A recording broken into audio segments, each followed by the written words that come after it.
So we're well on our way to getting the entire composition finished out. Hang in there, we're getting closer.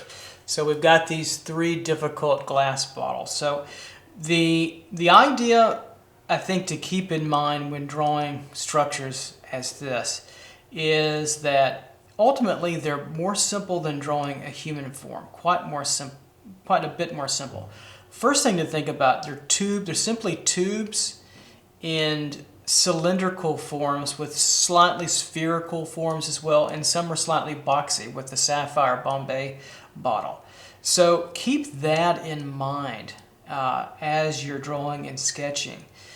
Keep it simple. And then the idea of getting glass, I'll show you to make it as glass as best we can with the limited tool that we have, just contour line, is you want to take the largest shapes and work from the largest shapes to the medium shapes to smaller to minute to the very minute. Taking your object and your drawing from very general to very specific terms. And then lastly with glass, the idea behind glistening glass is that there's a lot of contrast or a lot of lights against darks. Look at the Campari bottle, the highlights. Those highlights are very bright because what's around them is much darker, and their highlights are harder edged because they are glassy. Something that's more muted like the antler doesn't have a lot of highlights because it's a matte kind of surface. Same thing with the cow bone.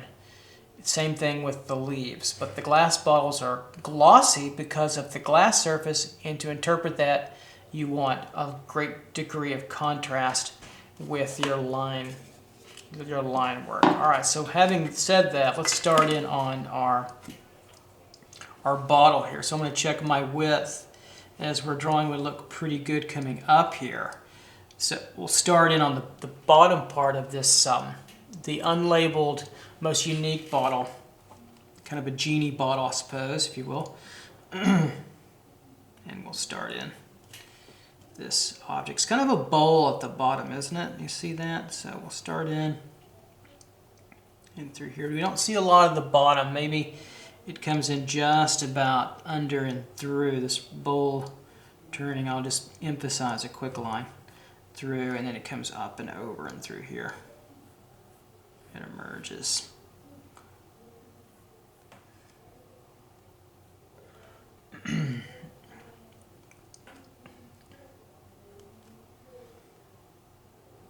And then we'll re-emphasize this cylindrical movement going this way.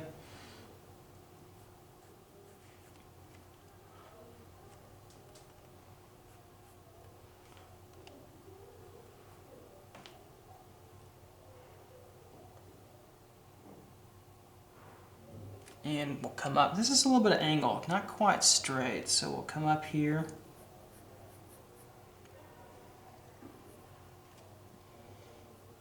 And we'll come through.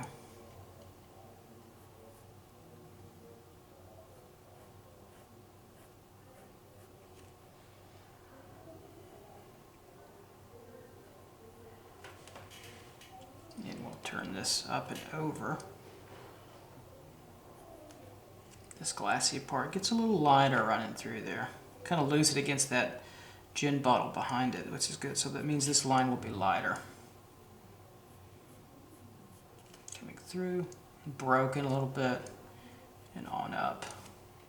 And then we'll connect where we want the thickness of the neck, the first connection running through there. And it looks dark, so I'll bury it with kind of a dark dotted bead so the light gets trapped in through there. It really gets dark. And so I'm going to feel my way across here and feel like the other edge of where that bottle should be about right there in terms of my thickness. Don't forget about, but don't necessarily take my quick sketch as the truth. Always judge and see if you can alter it as per needed. So we're going to get the truth as this we can of this bottle, but it doesn't have to be completely accurate. We're not going to draw everything on it. Our eye doesn't want to see all that. It wants to see enough of the information to make it clear. There we go.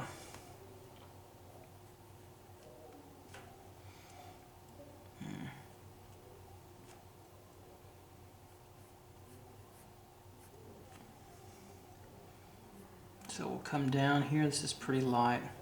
The darker parts on the slide on the inside edge as we're getting reflection from the leaves in the cow skull slightly onto the glass, running through. This goes up a little bit further, and it's right in through this this area in through here. So I'll just show you a bit, but remember I want to get structure over detail, so we'll get a little bit of this shape. Just thinking about it as a shape name, it's kind of a triangle shape. It's darker down in through here, right? And it kind of comes to a head and then it fades off into the cylindrical ellipse that we want, and then it starts to fade a little bit this way. A lighter line, kind of a broken line in through here.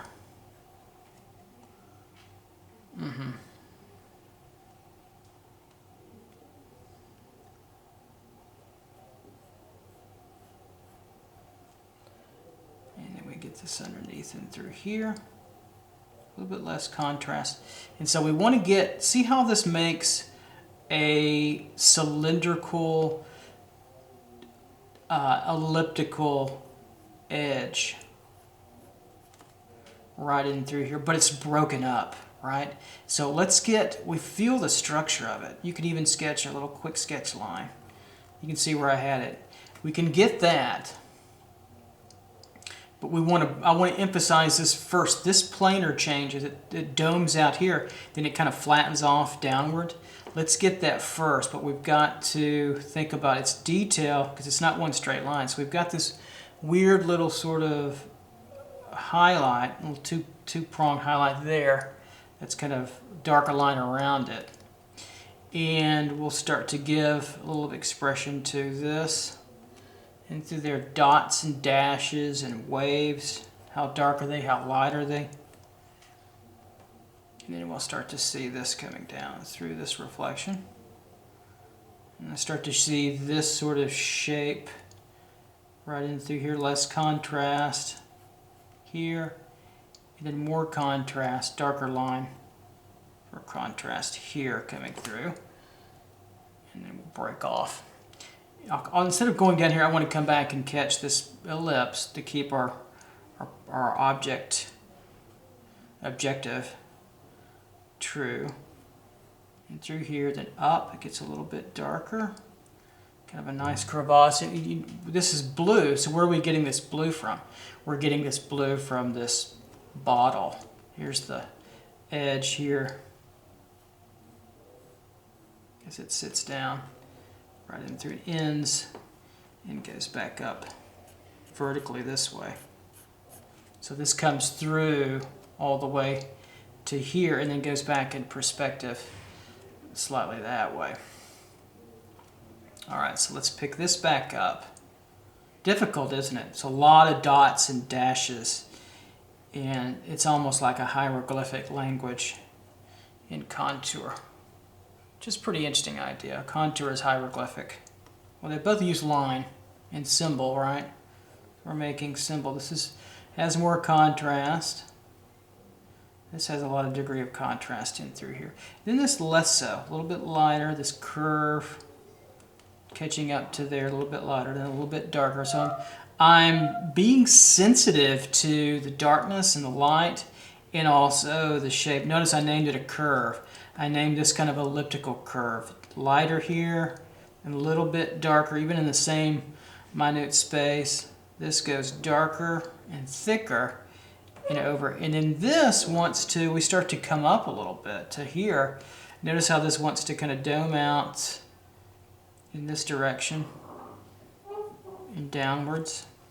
You know, a dot's aligned. You can put little dots together enough to show a concept. And we're starting to get the sense of it coming together. What really holds it together always is what? Is the structure, right? This ellipse holds it together. This could go a little bit darker right through there. And this could also go a little darker right up and through here and around.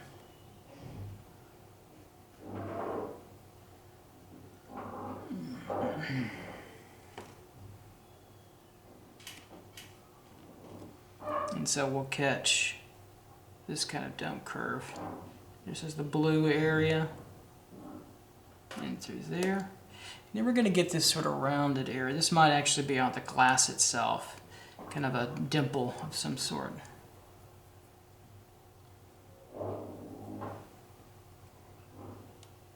Right in through there a little bit, and around. It kind of rounds out through here. And through a little bit there. So that gets pretty complex. And I want to go add another dark line together right about here. Just to give that, touch that a little bit, just to give that even more of a push in terms of what we see. So now I'm going to come over here and start to work on this side. This gets a little darker. And it curves out a little bit, medium weighted line. This whole area is kind of a triangle. See it? So I'll get that reflection, reflection, and refracted light all working together. It's what makes glass so difficult.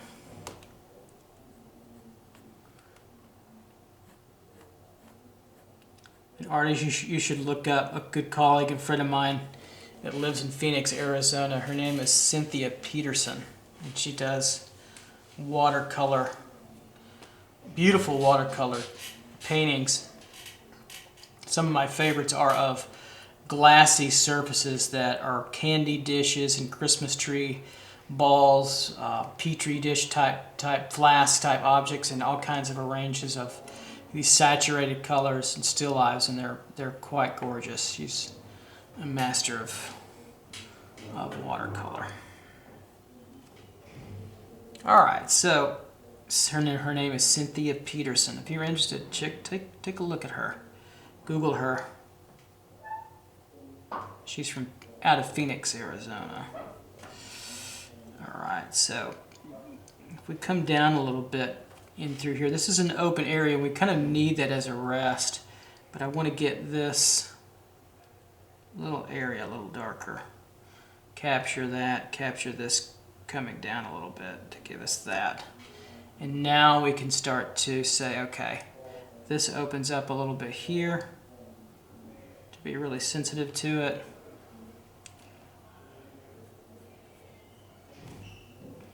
And then we can kind of come down and get these shapes.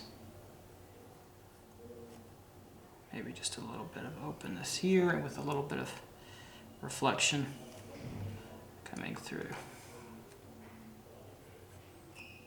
And this could get outlined a little darker.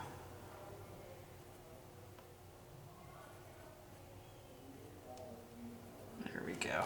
All right, so now we can come up the flask a little bit. And we know that the short area here is like a short little cylinder before the donut. So it's the little cylinder, the bottom of the donut, as it comes around in through here, right? It's got a slight ellipse to it. It's almost at our eye level. It's slightly curved downward, so it's slightly below. Pretty dark on this side. It's ridged a little bit, so a couple of lines to show that ridge. They kind of come together to show the bottom of the donut. Right here. And then the further down below it, right in through here, we can get into dots and dash, a darker line, and a shape to help out with that.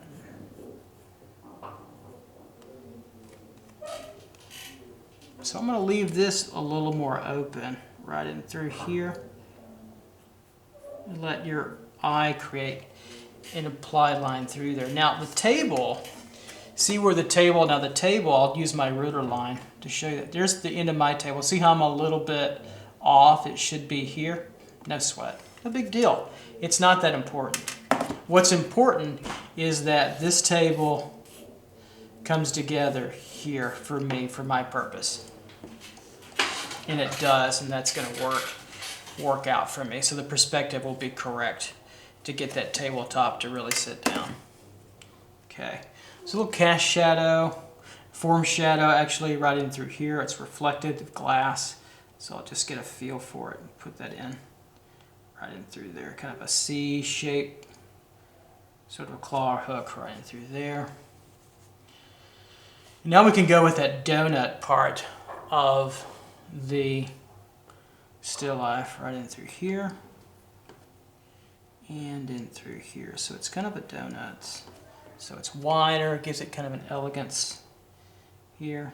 And I'm going to get its thickness, set it in about right here and right up and through here. So you can see I'm going to be short here with my sketch. So I'm going to be up into this range, which is fine to make it truly accurate. Don't be afraid to alter as per needed.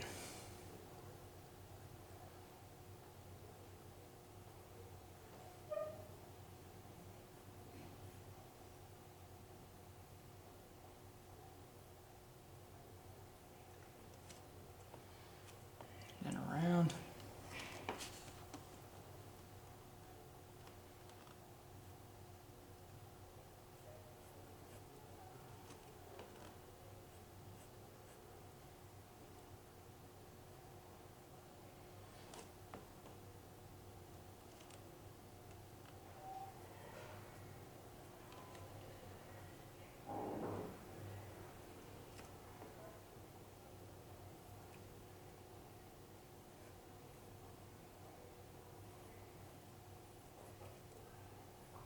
And this gets darker on this side. So most of this is a little darker here and a little darker here, and medium there, and light, a little bit more light in the middle. So we want to keep that in mind. So we get this bulge out, this comes in, that donut comes around. It's going to be darker here, and there's a dark shape there. And then kind of a line dash. See, I'm naming it line dash there. Okay, and then a highlight right in through there. They glisten all over, don't they? Right in through here a little bit. So that's all we've got to describe that. So we've got to draw those little circles to get that working for us. So if you follow this dark trend, it's dark here, dark under here, dark in through here, and then it travels dark across the structural component, right? And it trends down a little bit in through there. So I can make this a little darker, this edge a little bit darker. And so that helps us to follow and find the pattern of this glass, this reflective, refracting surface that we're trying to communicate. And it's a challenging one, but it's one I think worth working on. Another artist you want to look at for beautiful mirrored reflections and refractions is sculptor Josiah McElhaney. He's world-renowned, and he uses mirrors and mirrored still life objects the last time I saw his work. And so there's a kind of this idea of using infinity and a spiritual universality, I suppose, the best word that I have in my vocabulary to use it, but it has a spiritual connection of all these infinite reflective objects reflecting back and forth and back and forth, back in space and forward in space, and they're stunning. Josiah McElhaney, he's a sculptor. So this idea of using glass, of course there's Dale Chihuly. I'm not a huge Dale Chihuly fan of glass, but that's, if you are, that's great. It's okay.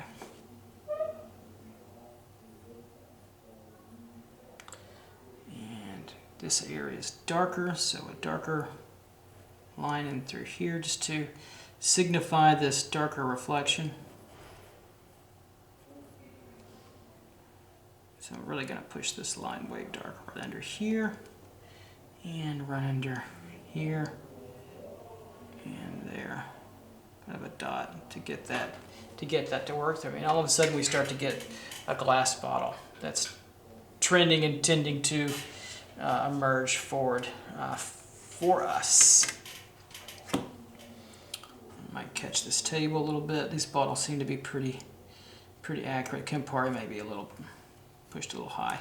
I'll have to push it down because it'll run off the table actually if I don't do that. So that bottle would actually fall off. So it would need to feel, would be about right there.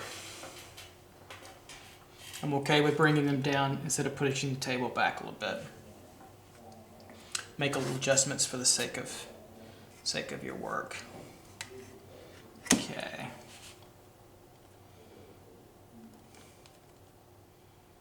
So now we're going to go up to the shaft here, and I'm going to work on this outside part. And so you can see that emerge.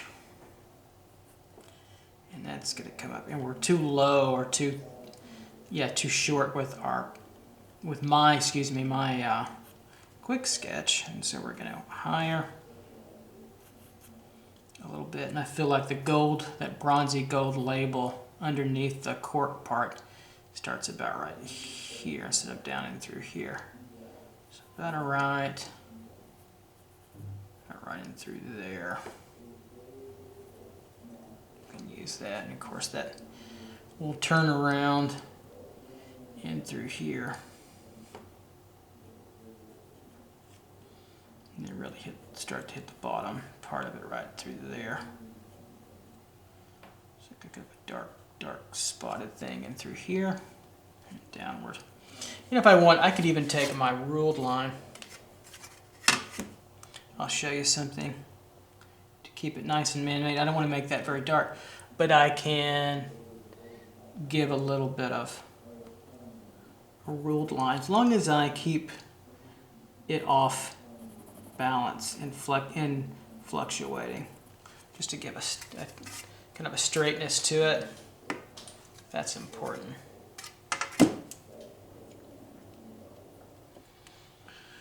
And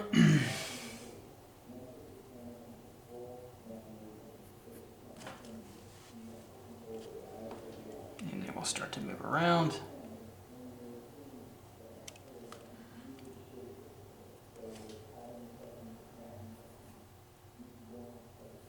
And get this bronzy cork.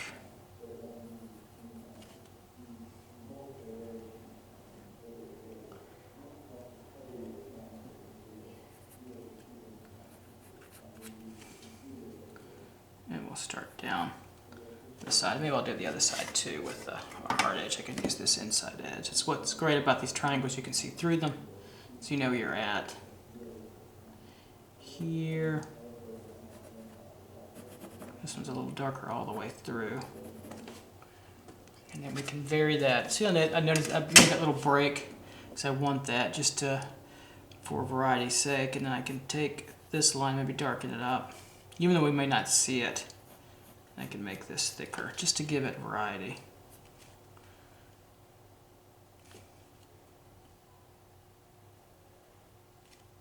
And through here, and then over and around the other side. So a little reflected ellipse to the bottom.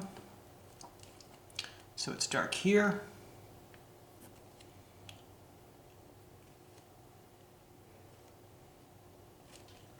And there's another dark line of reflective light line right through here.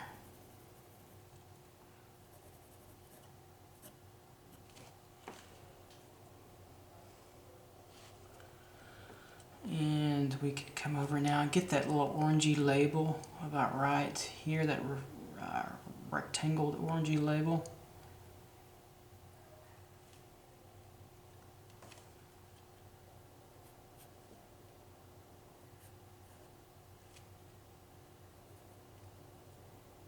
And around.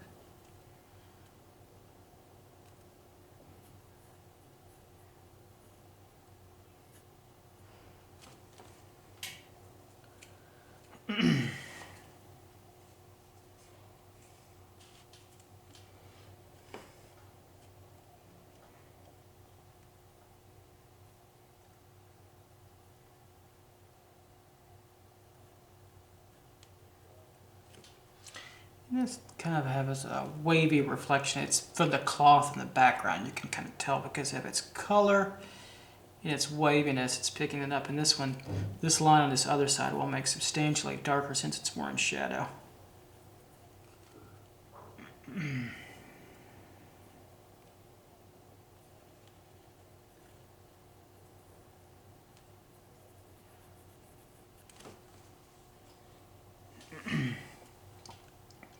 And we've got a few of these on the other side to get that reflection.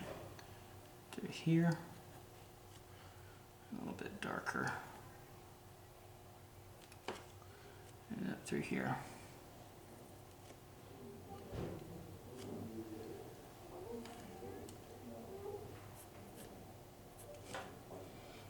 Okay, so we're getting closer. It wasn't too bad, right? So again, the trick is to general to specific, larger shapes to smaller shapes, to very small shapes. Try to name the shape when you draw. Is it a circle, is it a square, is it a squiggle, is it, what is it? And when it's darker, draw darker. When it's lighter, draw lighter highlight. The effect you can get is drawing very boldly around it to make it look glossy. That's about the best we can do.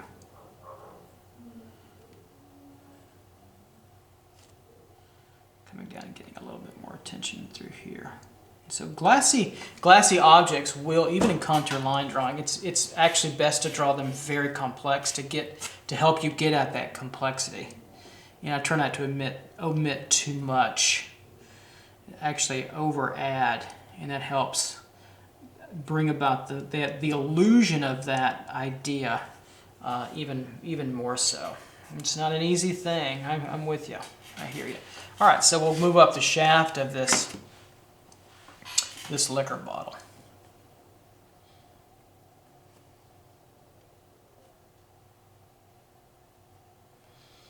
Here, and we're at that bronze under corking and through here. It's kind of cylindrical, then it's kind of squarey. Through here. At the top of it. There's a highlight there. And kind of a strange sort of tick mark brown. And through here. And we'll catch these sides.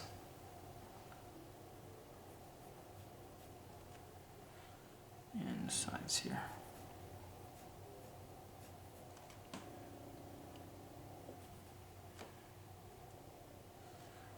And we'll come alive.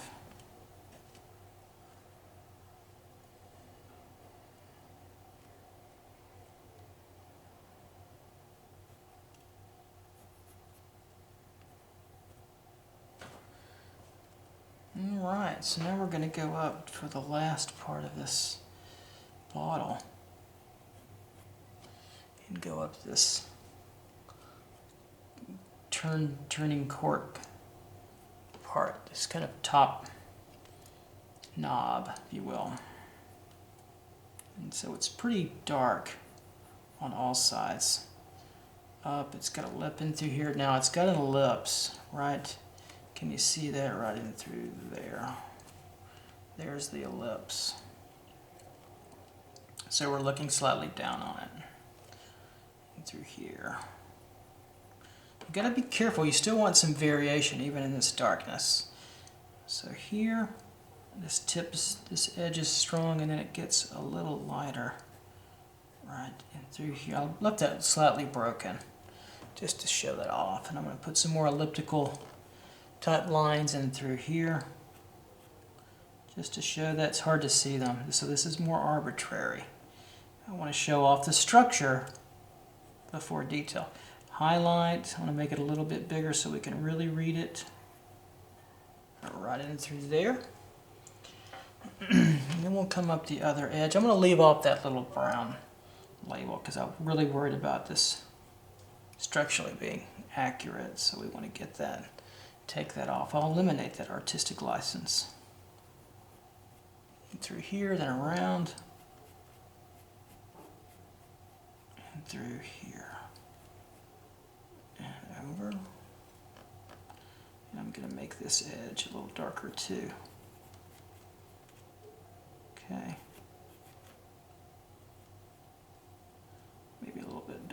tick in through here just to get this to turn. And there we go, we've got the top of that bottle there. So let's tackle the Bombay Sapphire bottle, and I'll show you how you can abbreviate all that detail. There's no need to draw out Bombay and Sapphire and draw all that. I don't necessarily think your audience needs to see all that unless you really want to, but we can abbreviate some of that detail into simplifying that out further. So we've got the bottle here down below, and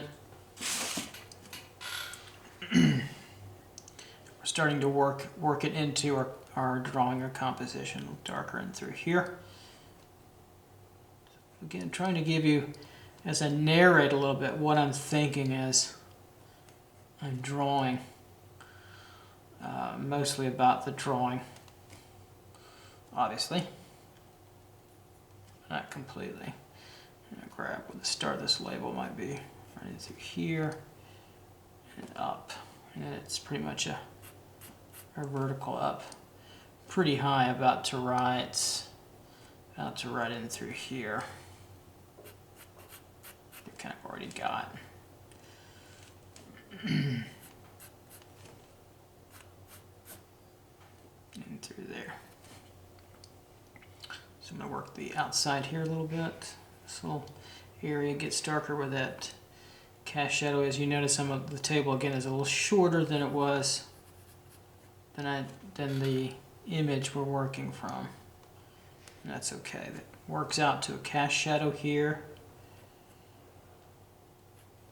And it comes off the table right in through there.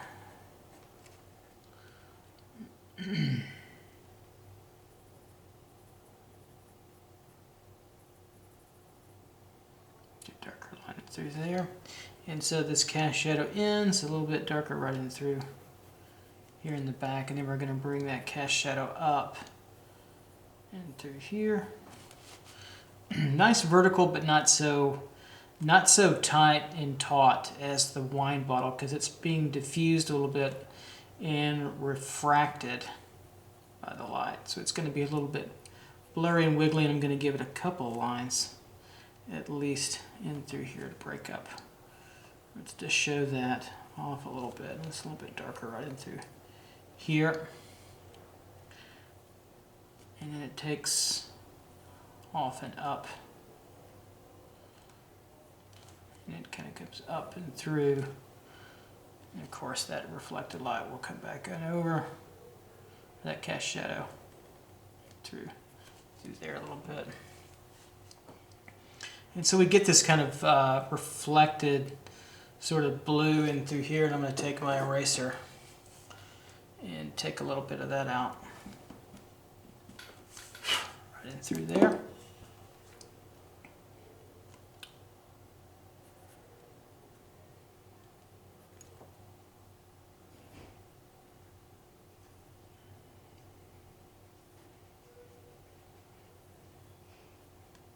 You need to get that feeling, that coming in through. So it's going to break up right in through here and go back, and then I'm going to get the feeling of that. Hopefully get a little bit of that feeling of that blue color right in through here. The best I can. It's really subtle. And of course we're just using contour line in through here. And let's pick up this edge of the bottle here, and I'm going to use my ruler for this one. Give it a nice tight crisp edge, contrast it against the cast shadow, and take it up. It'll start to turn about right here. And that's where I'll go really dark with the line, and it starts to turn right in through here. Go up, and then I can start to bring this line down. I'm going to keep it a mechanical line for now, and then we'll come back and I'll adjust it so it's a little darker in through here and up. It breaks up a little bit where it gets reflected and goes up and in through here.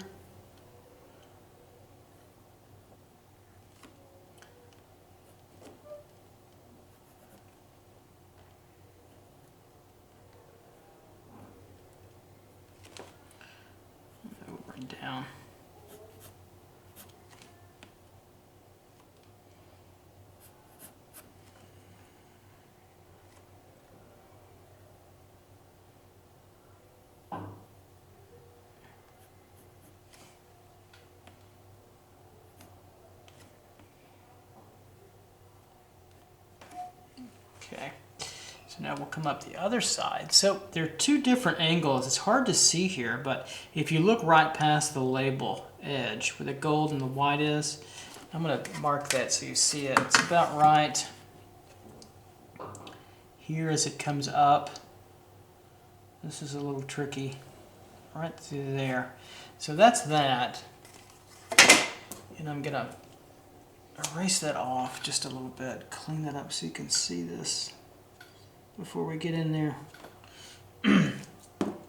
Is the end of the bottle of the front plane is right here, and it curves a little bit as it turns up and over, and it's right about here, and it gets a little darker where that edge meets right there, where it meets this area coming through here, so it's a little bit darker right in through there, and then it comes on down like so.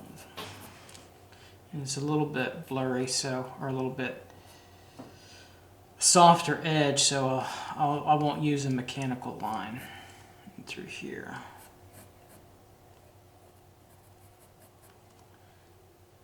Meaning I won't use a ruled line. Okay, and then the rest of the blue bottle is through here. It's curving through. It almost ends where this bottle's long neck ends. They almost kind of come together, so it's really reflected back there. Nothing is very contrasty, so we'll put a couple of medium weighted, equal weighted kind of lines, medium value, equal weighted kind of lines. And this gets a little darker right as it touches here and through there. So I wanted to show you that right in through there. This can go darker underneath here.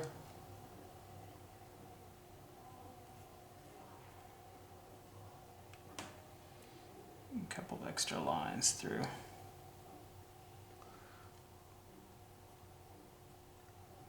To make that really work out for us. And so I'm going to finish this front part, mark where the label starts to arch here and here, almost straight horizontally across, almost like a 1 point, really a 1 point bottle for the most part. And I'm going to give this a tight edge.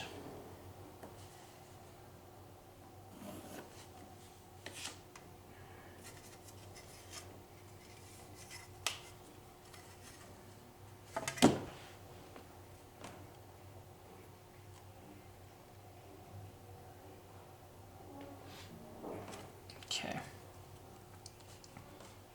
And then because it's a label, I'll kind of make it a little bit more organic to here. Now let's get this arched, just a slight arch coming up. With its apex about right here, and then down and through there.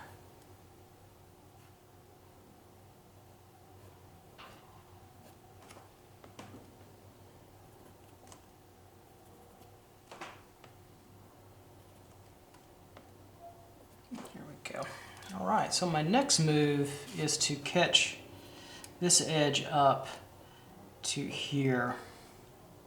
I think that's important, and to catch this coming through and then down, which is fairly symmetrical. Although we do see a little bit more on this side actually, since we see this side plane, so this is going to be a little, not quite necessarily symmetrical here because we're touching the further side back in here. And then down, a little darker right in that notch right there, and then on over. Again, part of the process is to always vary. Keep lots of variation, tons of it, tons of it. All right.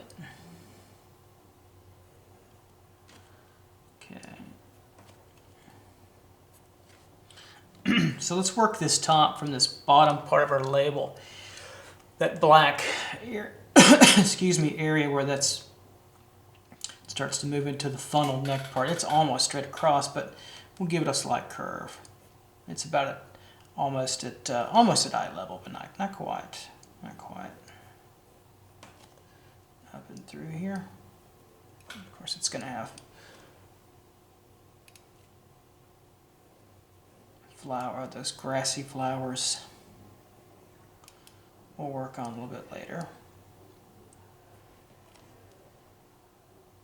Almost disappears into there, a little bit of a highlight right in through there. And so now we can break this down into a section. So you have this area of reflection right in through here, coming down and up and through and over.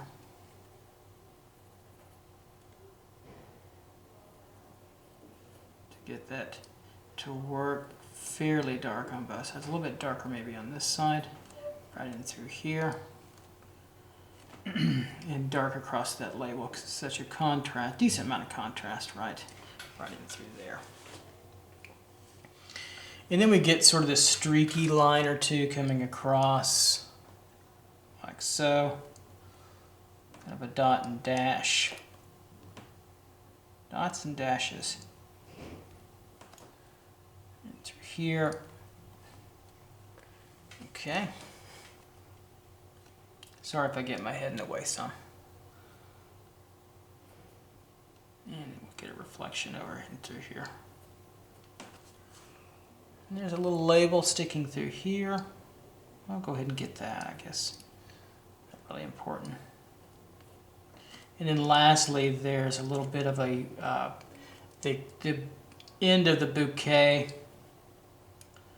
the stalk part down it comes through the bottle right in through here.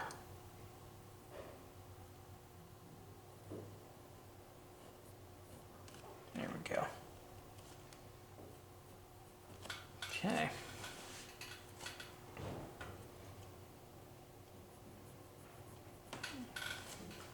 All right, so we'll go for that label next here.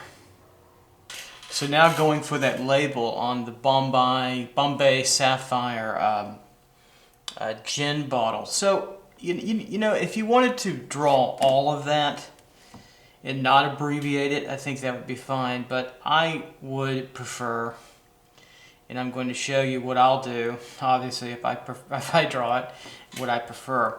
But what I mean is that sometimes less is more. And the idea that you have to draw everything that you see is not necessarily what's best for the aesthetic of your drawing. So having said that, let's jump in there a little bit. So the first thing I might tackle is kind of where all this is located.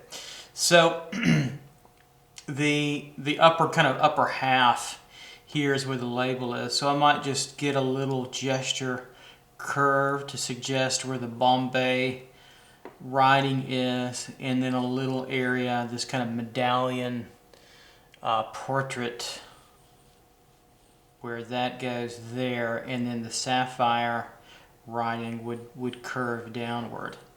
Okay, and then the rest of that too, and through here will be a series of dots and dashes and lines. So remember, my drawing is only 11 inches by 15 inches. If this drawing were 30 by 40, that might be a different story in terms of the appropriateness to label all the detail. The more detail you put here, the more it takes away from what's going to be our focal point, which is really the Caesar figure looking into the composition. So we're going to continue to focus here, and because of his point of view, because of his movement, because of the movement, and because of the direction of the head, we're going to continue to come back in through here as well. So that that's that issue there. So what I might suggest, I want to work on the medallion first and just get its kind of circular components in through here.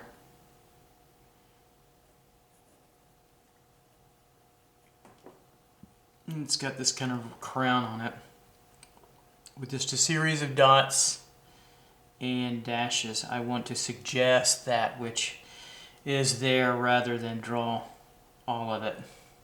I think that's a losing battle, but I'll let you make the call on that. So I'm just getting a feel for these little striated medallion type movements and it's much quicker, and we can move on to more important information in this little gold area that kind of comes down too as well. And then it has a portrait inside. I think I'm going to even get a skip that. I think that's enough. And in through here. So the Bombay part of it, I might start with a dot or a dash or so on the M part of it, and kind of in the middle. And I don't want to draw the letters out complete because they're in light, they're in shadow, and they'll have a variational movement, a variation kind of movement because of the light. So I don't want to draw them too stiff and to make them look like they're not a part of the drawing. So I don't care if people read this, can read it or not.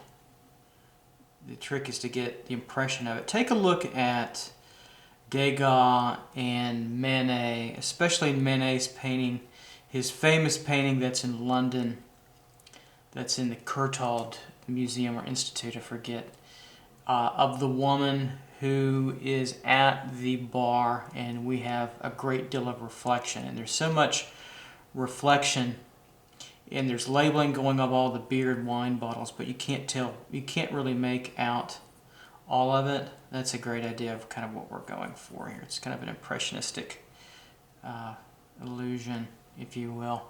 And then lastly, with the last letter form down and through here.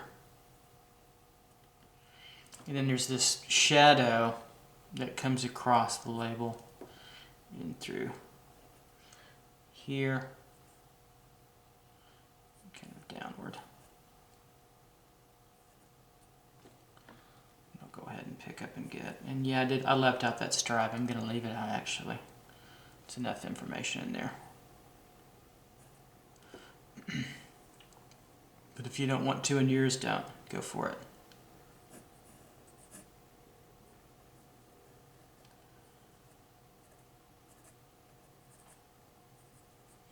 And if you like the photograph of the still life object, image capture it and use it, or you can email me and I'll send you a copy.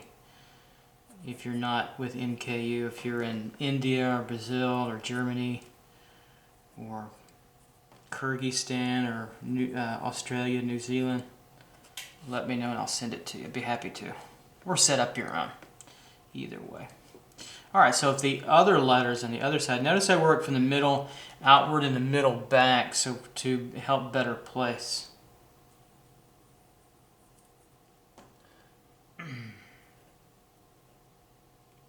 To here. And then lastly with the letter form B.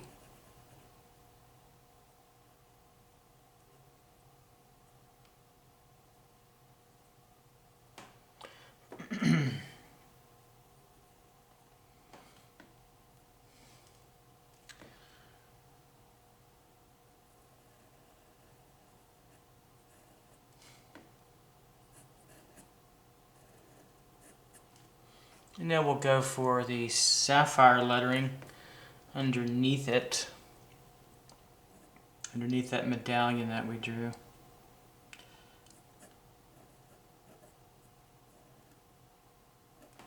Okay, so I'll start with the H letter.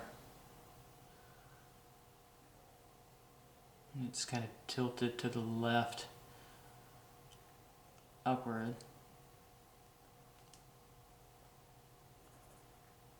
The I.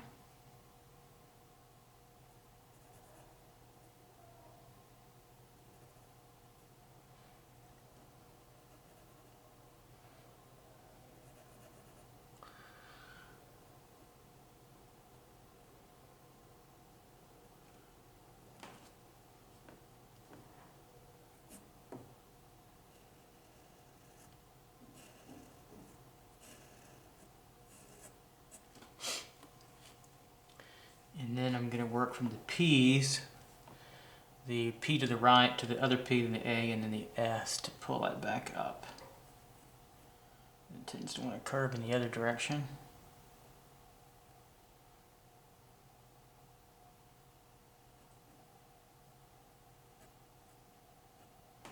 Just get the impression of that writing.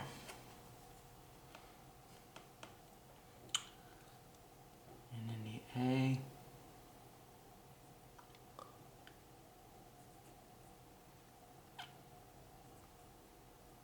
And then of course the last letter of the S there.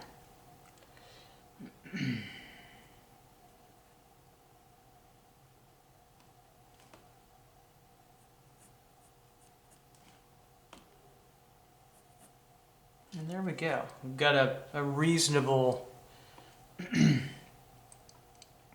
feel or impression of labeling on that bottle. And then with the other wording, the distilled London dry gin, you know, I'm going to just make it almost like just a very light kind of squiggle, as if we're blurred.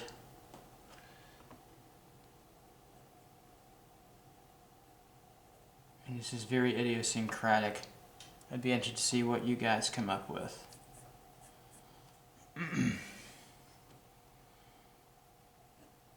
So I'm pretending like this is all kind of blurry in my vision so I can approximate the labeling. And the rest of this is so small. It's kind of a series of almost like Morse code, if you will.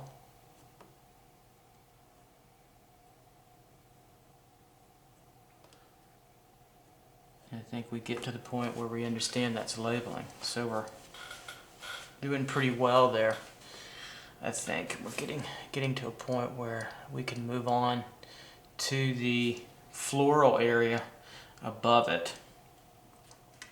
So I think what I'll do is you got a good idea of how to start to make the illusion of glass. And I'm going to work with you on camera to work this area of the, I think this is an old wedding bouquet, and I think the flower parts of it came off. It's like, I think it's artificial. That's what it looks like to me. I could be wrong. I'm going to work this, and then I'm going to go off camera and finish the Campari bottle and the shadows and the rest of the folds. And then we're going to come back and talk about the focal point and render that, and then we'll have the drawing licked and finished by that time. So let's keep on going with this floral arrangement. This gets probably more less challenging maybe than you think. It looks crazy, right? Like, how do I get all this? Well, remember, less is more. You don't have to draw everything. We want to get the impression of it and let the mind do the work for you. We're not creating a photograph. We're creating a drawing. Unless you're doing a realist kind of thing, which we're not. We're using contour line, and so we're abbreviating, and we're creating, in a way, an abstraction from that which we're visualizing and looking at. So to help you out with this, let's go back with our quick sketch and let's find out about the rhythm. So you can feel this area here. Let me move my position a little bit. You can feel this area here of the floral part of it moving in this direction. And so as it moves here and up, we've got this flow of rhythm. I'm not even thinking about the volume of it yet. Just this flow. See how it's tilted here and up? So I can feel that over. Then start to get maybe outside a little bit. Keeping this really loose and really flowy, gestural, and through here. So I feel that through. And then the next movement is over here, where this second bulb kind of emerges from, running through here, and it kind of flows outward. So we've got the feeling of it here, and then I start to think about, okay, there's a flow here, but then all this is kind of clumped together, and it moves into the Campari bottle. So the sort of very light outline, gesturally, gingerly, very light, is in through here. It kind of comes out as an outline in through here, right? There we go. And then lastly, this movement up and over of this little extra stalk kind of curls back weirdly, right, kind of in through here, like so. So if you can see that on camera, hopefully you can, I'll make the contrast, bump up the contrast as much as I can. That's my gestural flow. Notice I didn't pick apart all this detail in there. That would be chaotic for my quick sketch part of that, to get that a little bit more detailed. Now I can settle in, come back in there, and really focus on the movement of the leaves and the branches or the grassy stalks, if you will. All right, so let's jump in there and let's break this apart. So remember when we were talking about going from general to specific, right?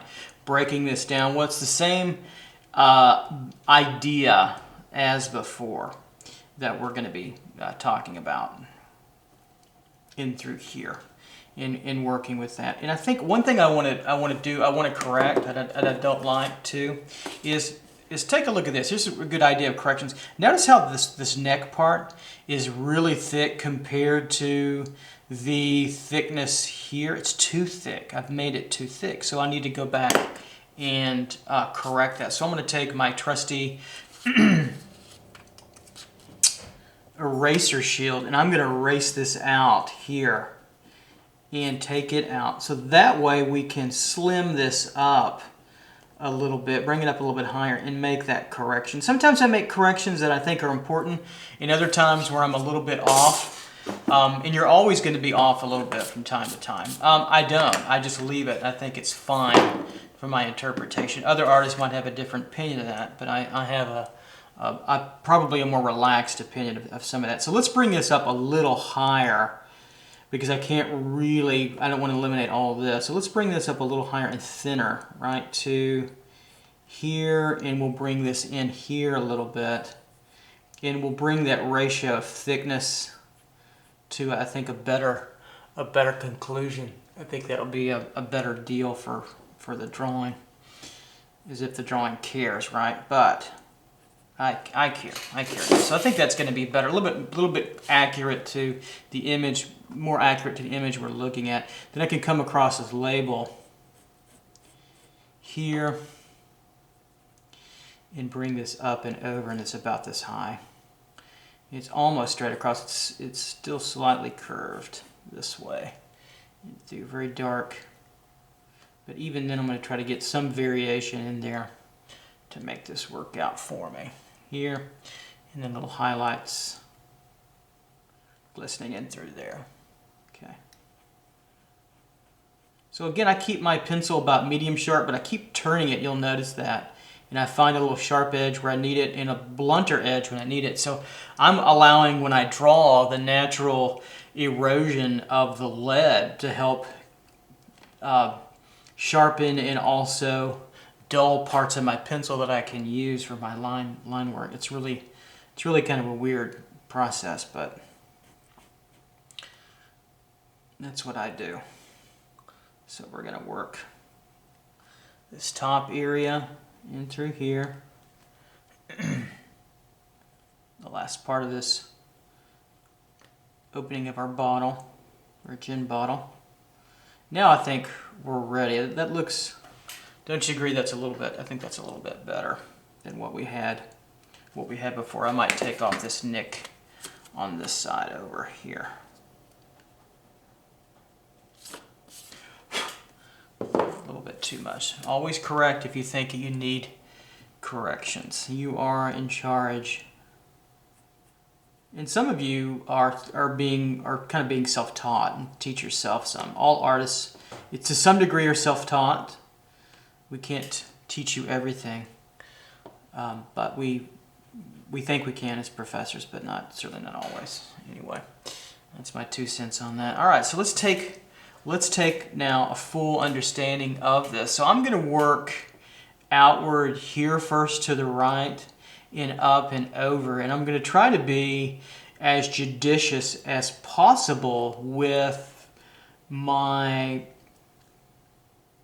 I wouldn't call it minimalism, but I don't want to draw everything. I want to draw, again, the representation of and the impression of this, but eliminating every not getting every detail that I just don't need. Okay. All right, so I'm going to come up with a stalk. I'm feeling this rhythm through here. This rhythm comes up this way. And then you'll notice, of course, that there's a fold that comes down towards the other bottle, and in here, kind of like that. And I'll start to get that a little bit. But I'll draw it a little bit, kind of lighter, a little bit different tip thickness. Then I'll go back up for the stalk up and through here.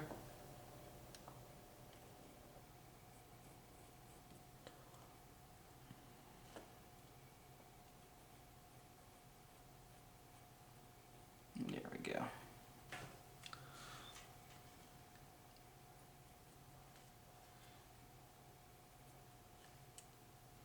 And we'll start to feel this curve and turn. And I'm just going to go for it. I'm not, sometimes these curves and turns, I just go for it. I don't kind of flow over it. I know it kind of sometimes ruins the curve. I'm going to break it here, come down, and coming up and over. There's a negative space area. I'm going to turn this in and through, coming up. This needs a thickness to catch it. Vary your line through here. I feel these two coming up, then I feel this flow. There's a clumping through here. And I'm going to group kind of just all together. I kind of blur my eyes a little bit when I look at objects so I can eliminate the detail, or squint my eye, if you will. I don't go cross-eyed or anything, but I blur my vision so I don't see every single facet of detail that I need. We don't want to draw too much attention to every single strand or form. It's like drawing hair. It's actually, this is easier than drawing hair because there are many more strands of hair than there are of these plant objects here.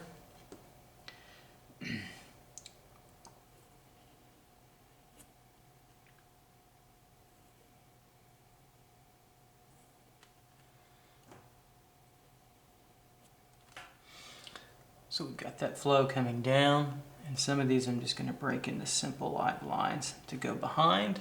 And then I'm going to start flowing upward this way.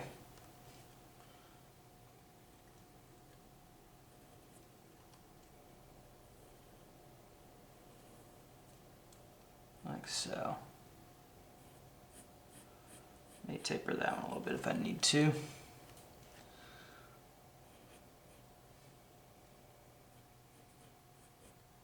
This will be a little bit darker, thicker line, darker and thicker.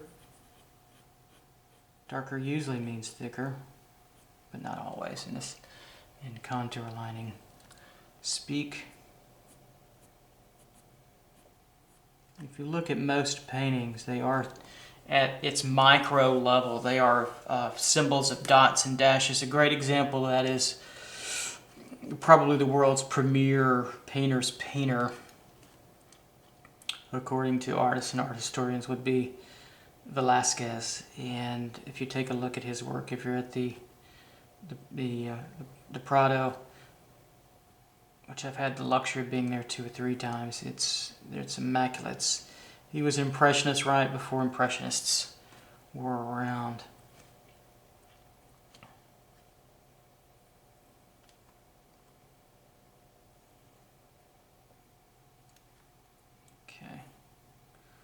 Down and through here. Sometimes I'll clump this negative space together and leave it a little bit open, like so, to get the sense for that. This moves downward a little bit. And we have another movement here, lighter movement, and one little flow up. I'll capture and through there. Then I think I'm pretty happy with that area. We got in and out of there fairly quickly, fairly accurately. The main thing is to get this flow this way diagonally and get these curled clumps to start to work together for myself. I think that to me that was the main idea, and then start to get that line weight varied enough to make it start to work A little heavier here at the bottom because the light's illuminated more. And through here. Okay.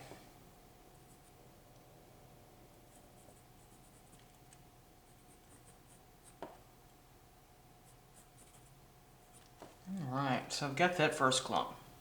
It's probably the easiest clump too, right? Okay. So I'm going to make my way up in through here and then over through here as well. So we can start, I might start in through here, kind of where these darker ones are located in through here, and they kind of turn and curve and go back to the up and to the right. They're not that much different from the antler, right? But I'm going to simplify them. I'm going to kind of group them all together.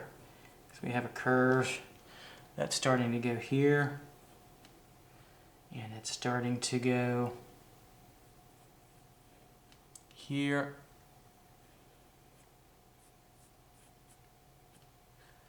and through here.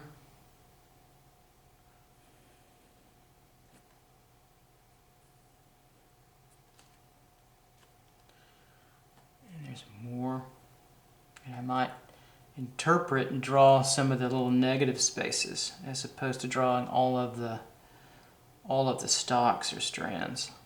So I'm drawing the space in between here to show that, and then get more of that flow coming outward. Here's a strand or two that wants to come in this direction.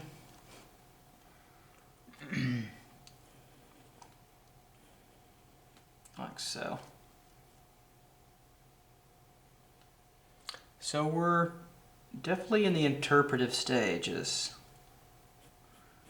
And there are good interpretations, and there are interpretations that are not so good. That's just part of it. You start to learn, and you can interpret my interpretation. You may like it, may not. That's okay.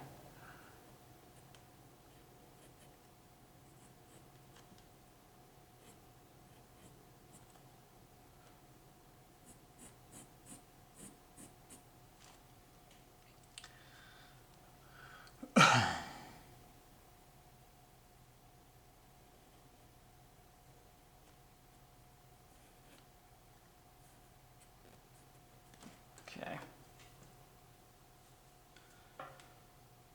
So now we'll start to move up a little bit in terms of this curve and flow back into the main stalk. We'll move it through here. I see some flow and rhythm. That's really what we're talking about, flow and rhythm here. So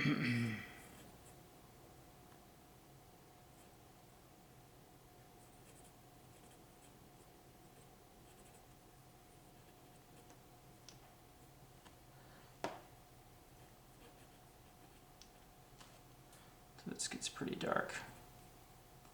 Get another line or two through there.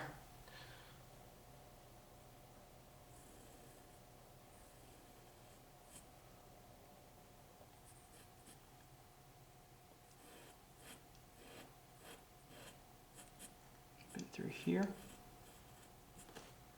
So it curls in and over. I do want to show the fullness of it.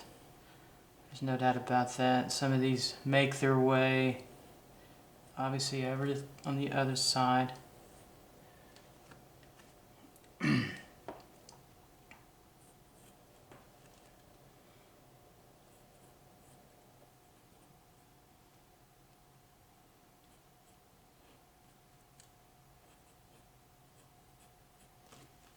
Okay.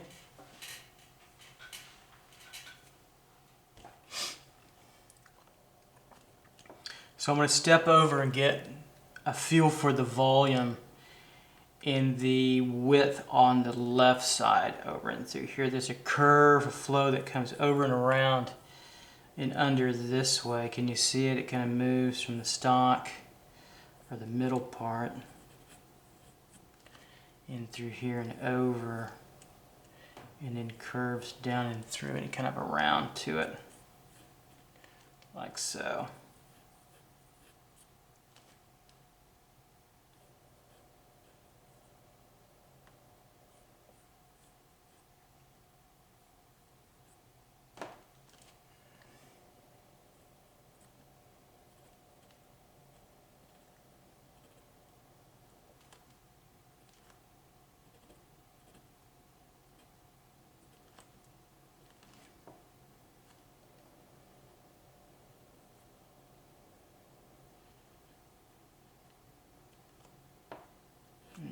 underneath. And there's another one that comes out to here. And this will make its way around and be pretty dark, and then it starts to curve underneath here. I would say move your paper around to get the most accurate arm movement. It's much more challenging for me to stay stabilized. My wrist does a lot more work than I normally would make it do. I would turn this paper 360 degrees. That would make the video just too much editing. Here.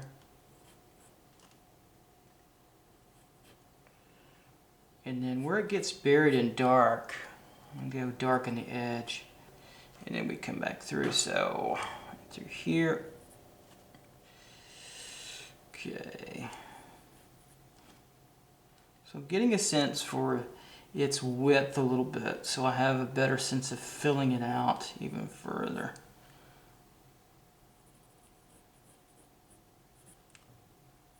So I broke my pencil there. Had a blowout. That happens. Let it happen. Okay.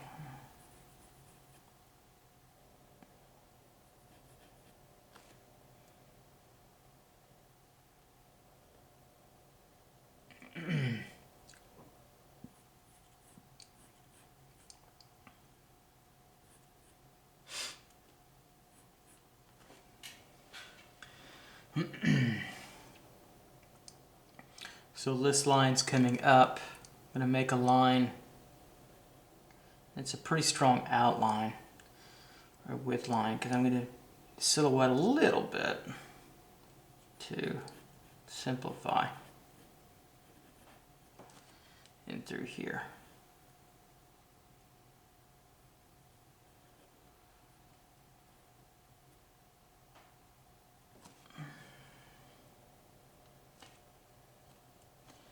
And then coming on down, this curves around.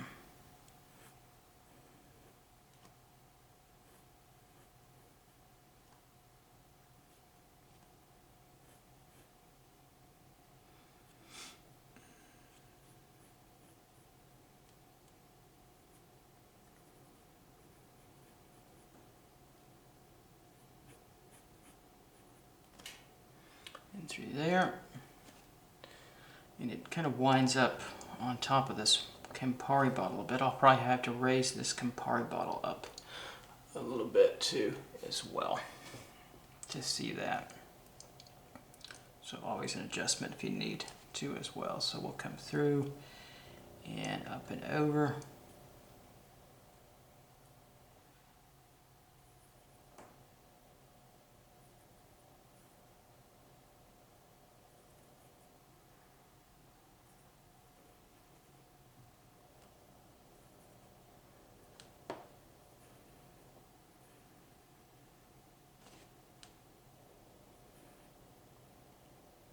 So we're finding this rhythm back in through this region. And again, variation's the key. Light and dark, thick and thin, broken. The lines will help. So I found kind of the border of this floral area, this grassy floral area in through here, and see how it tends to come back up in this direction. This just helps me out, helps me see it all together. You know, and I'll put it back together. It's like I'm finding the boundaries and in contour. You know, in sketching, I would just sketch around it really quick. That's why sketching goes a lot quicker. And that's why contour is so much slower. But then you can combine the two, or you can go for something of a quicker contour that's a little sketchier that I can show you at a later date. And I've got some negative space openings that are pretty interesting in through here. I'll just kind of open and close up, varying their lines, just to give me the illusion of detail without having to get too crazy with it.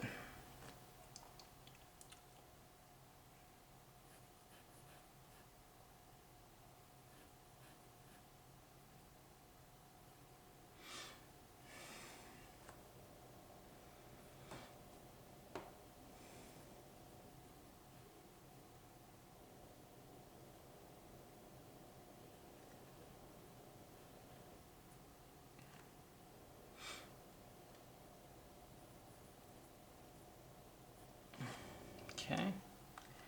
And so coming back in this middle inside, see these lighter grassy areas? See how they're flowing this way? They're kind of, there's a movement or rhythm back and through there. I really want to emphasize those especially, so I'm going to draw those. I kind of see it starting in through here and around, so I want to take that rhythm back in through here and start to move it. Where they emerge and then they disappear. And where they emerge, I have more contrast. And where they disappear, I let it fade into the illusion of that darkness. A little bit more in through here. And up and over. And I might add more than I see just to get that movement flowing.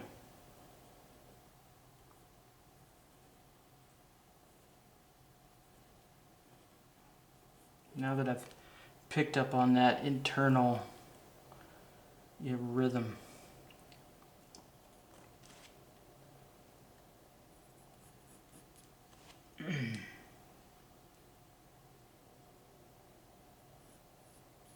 You can start with kind of a medium line.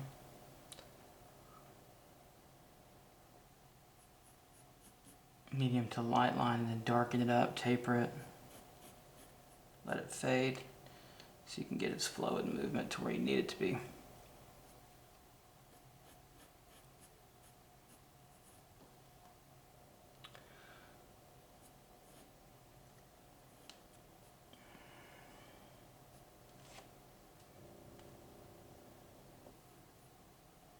And one kind of curls around. I'm going to bring it behind just to do that.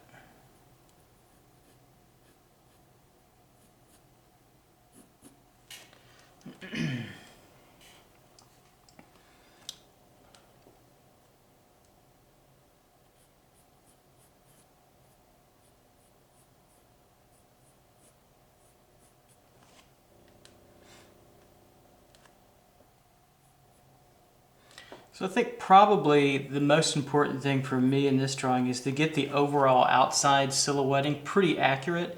And what happens inside is pretty accurate too, but certainly to less a degree.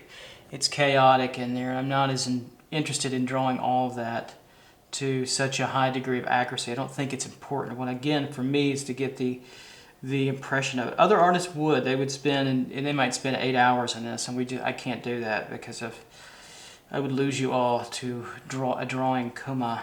We'll put you all in the hospital because you'd be falling to boredom coma. But you get the idea that of what we're after. And it's starting to emerge now, stronger. And so I'm going to work right in through here. I want to make sure that this area next to this little sprouty area is open enough to show that negative space, that relief that we need there. I think that's important. I'm going to bring one more up like this, up and through here, a little bit darker.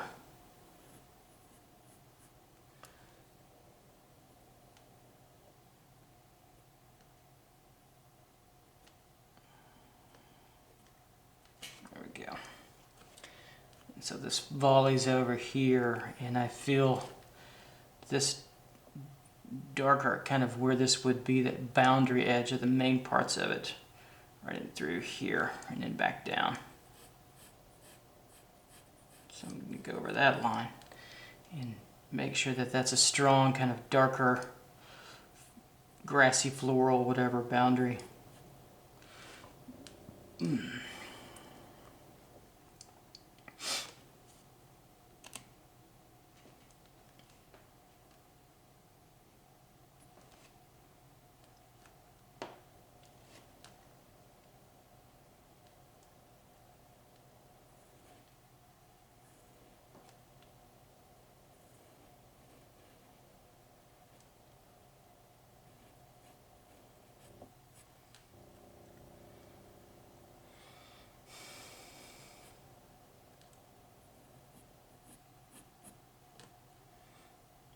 So again, I'll push it dark. Let me put another line next to it to emphasize its deepness through here.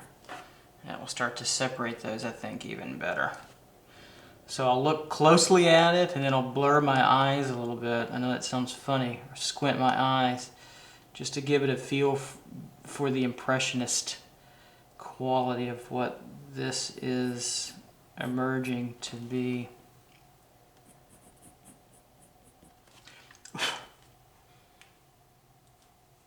So we're starting to emerge forward here.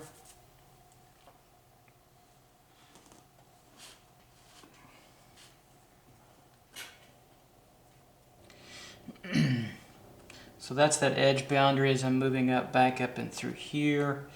This tends to flow and curve out through here. I'll break that up. Kind of end the tips with little dots and dashes, kind of fades off a little bit. Catch it maybe here. And then back up and through. Sometimes I need one line, sometimes I need two lines to come together a little bit.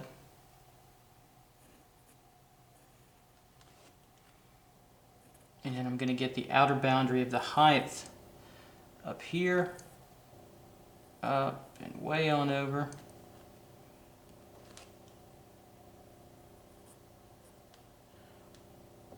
A couple of rhythmic changes in through here, or repetitious parts actually.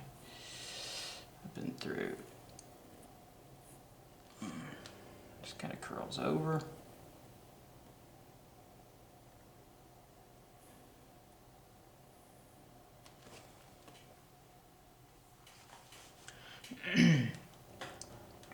So now we're going to come up through here.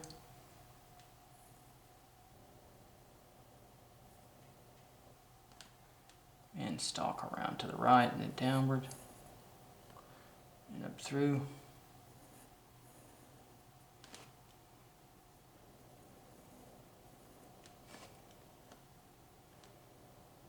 And we're coming over.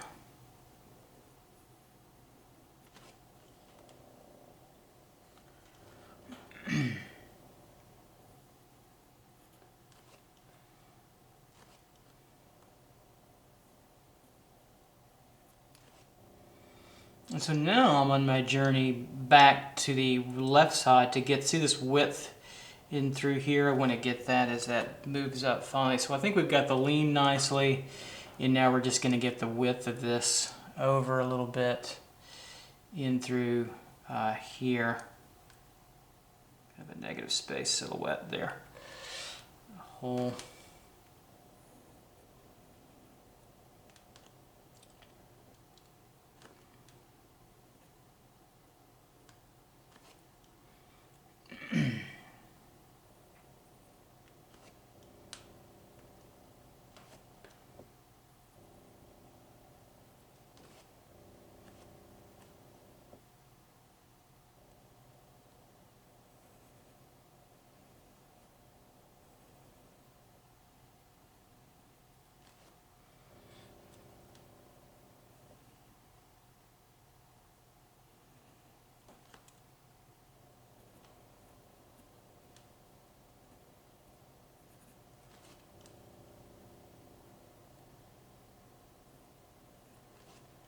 Through here, and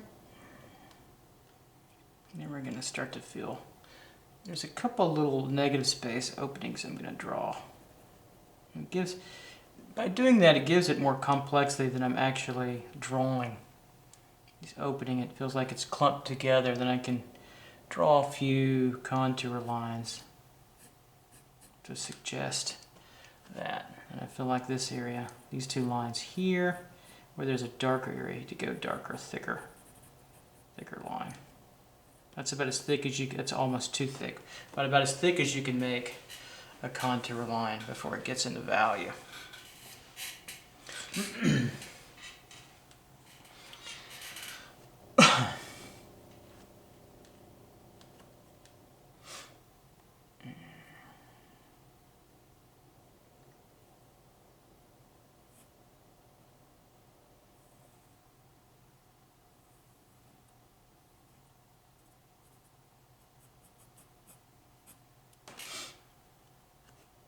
And so we've got, see how this kind of curves down and picks up a little bit?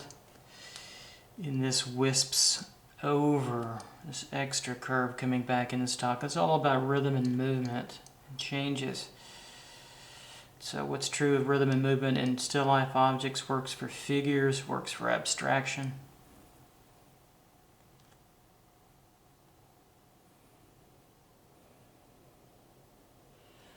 So it moves through this counter movement through here. This moves and stalks over.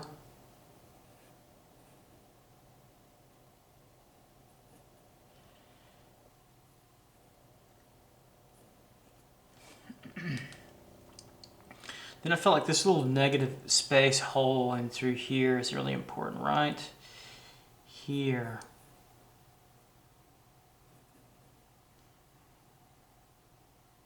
Is important to get to complete this middle kind of boundary.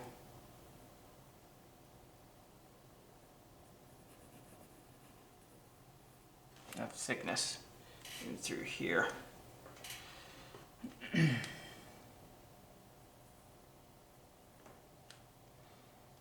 I'm just trying to break it down general to specific,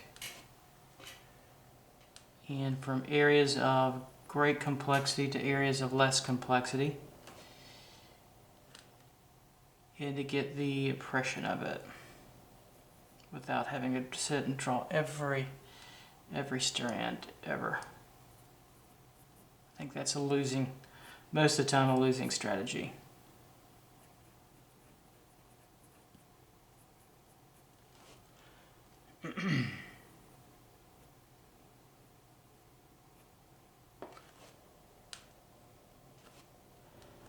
So I've got this nice curl up and through here. And notice I can't draw, the tendency is you want to draw these really fast and wispy, but you can't, because you, if you do that, if you start to get out of character with the pacing of your drawing, it will look like it, and it won't look like a consistent contour line drawing anymore. It will have sketchy qualities that, for our purposes, just won't work, and it will look out of congruence. And that's, for this type of drawing, that's not really a good thing.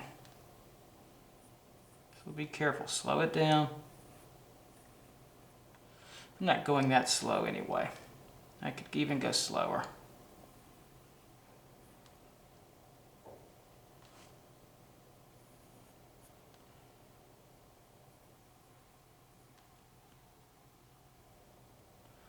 Okay, feeling pretty good here, decently accurate. Okay.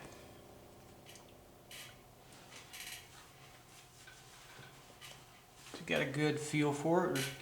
Get close to getting there, then we've got this kind of outer edge here, if you will. Maybe it's a little bit further out, but that's okay, I don't mind it. Let's get this little stalk thing that comes over here. This is, I don't know where I got this one, but that's all right. I'll just keep on going. It's kind of a little stalked, pointy thing, like a flower bulb here. And so you can see where I interpreted some of that. I'm fine with that. But I'll add this to it. Actually, I think I'll add some more. Take some liberty here. Add another bulb. Just for repetition. I might put one down here and curve this down.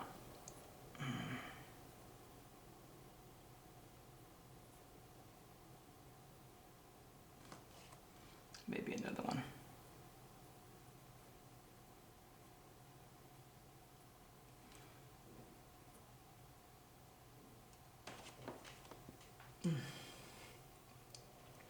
Maybe we'll put another one out through here and extend this a little further. Why not? We have artistic license a little bit here.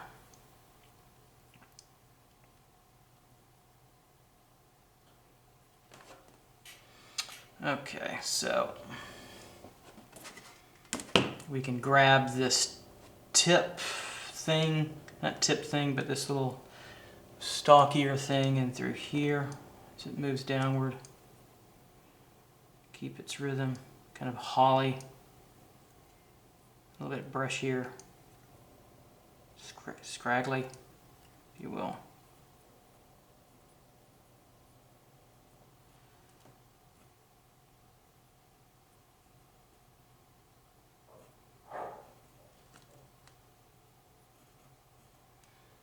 And it's got little bulb pockets off of it. To here, and it curves downward and back, slightly back in, so we definitely want to get that in our composition.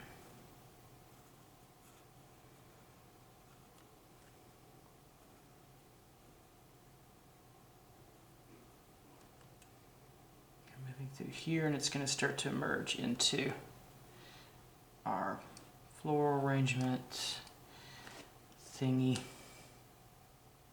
bouquet here, and kind of back down in and through here. Make it a little bit more complex, add a little bit more. Break this up a little bit. There we go. Okay.